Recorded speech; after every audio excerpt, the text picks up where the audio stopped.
ये बात मत बोले कि हम बागी हैं। आप सिर्फ ये क्यों नहीं बोल सकते हम कुछ विचारधारा से जो व्यवस्था चालू हो रहा था पूर्वी विधानसभा में, उस व्यवस्था के हम विरोध में हैं। पूर्वी विधानसभा में व्यवस्था लाया कौन? हमारे बड़े नेता यहाँ पर हैं, उनका विरोध में हम आए हैं। किसी पार्टी के विरोध में नहीं, हमारे नेता के विरोध में हम नहीं हैं। यहाँ जो नई व्यवस्था का शुरुआत हो रहा है, जो 25 साल हम अपने माननीय नेता को माने, 25 साल में उस नेता को हम सभी पद पे हम सभी लोगों ने बैठाया, चाहे वो संगठन के पद हो, संवैधानिक पद हो या मुख्यमंत्री हो।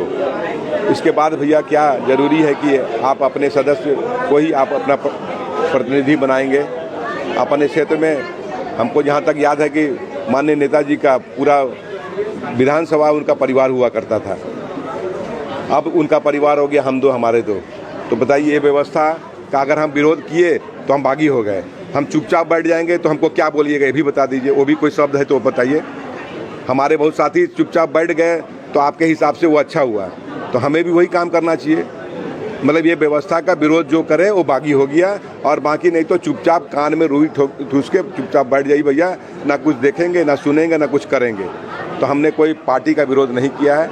एक व्यवस्था जो चालू हो रहा था अपने विधानसभा क्षेत्र में, उसमें हम एक रोड़ा बनने का काम जरूर किए। इसके लिए आप हमके बागी बोलिए या और कोई शब्द से आप सम्मानित कीजिए, हम क्या कर सकते हैं उसके लिए।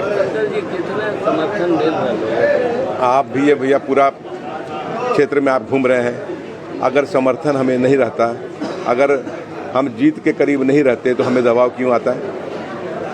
क्यों लोग प्रेशर में हैं? और निर्दलीय प्रत्याशी के पीछे तो कोई नहीं पड़े हुए हैं। अब हमारे बारे में सबको चिंता कर रहे हैं। हम जहां जा रहे हैं, हम जो कार्यकर्ता से संपर्क करते हैं, जो प्रबुद्ध लोगों से मिलते हैं, जो समाज में जाते हैं, उसके पीछे लोग लग जाते हैं कि भैया आप शिवशंकर सिंह को सपोर्ट नहीं करो। क्यों घबराहट है भैया? अगर हम कंपटीशन में नहीं हैं तो घबराहट क्यों हो रही है? हम तो किसी के पास नहीं गए, सबके पास आशीर्वाद लेने लोग जा रहा है, हम तो उसको नहीं मना करने गए। तो भाई मेरे कार्यकर्ता या हमारे जो प्रबुद्ध लोग हैं, जो हमारे समाज के लोग हैं, या जो हम जिन समाज में जाते हैं, उनके पीछे लड़ने की क्या आवश्यकता है? आप छोड़ दीजिए हमें। अगर हमारी लड़ाई है ही नहीं, हम लड़ाई में है ही नहीं, तो आप छोड़ दीजिए।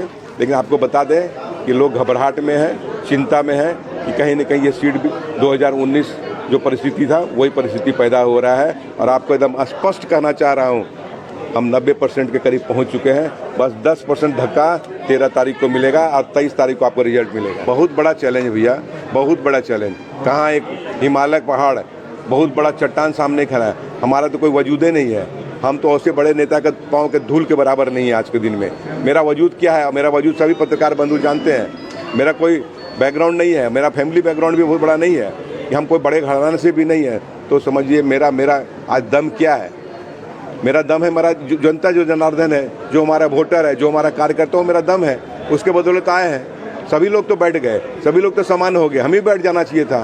तो बताइए, आज अगर हम बैठ जाते हैं, समझौता कर लेते हैं, तो सोचिए मरने से ज़्यादा इससे बुरा और कुछ नहीं होगा। मेरे सामने या तो बैठ जाएं या तो मर जाएं, दोनों में एक ही हो सकता है। तो परिस्थिति जो भी होगा, आपको ये विश्वास दिलाता हूँ कि चुनाव हम लोग जीत रहे हैं। हमारी लड़ाई इनसे नहीं है, हमारी लड़ाई अन्य राष्ट्रीय पार्टी से है। हम अभी लड़ाई में उनको मान भी नहीं रहे हैं। आने वाले समय में होगा, देखेंगे क्या होगा, और जो भी होगा आपके सामने होगा, पत्रकार बंधु के सामने होगा।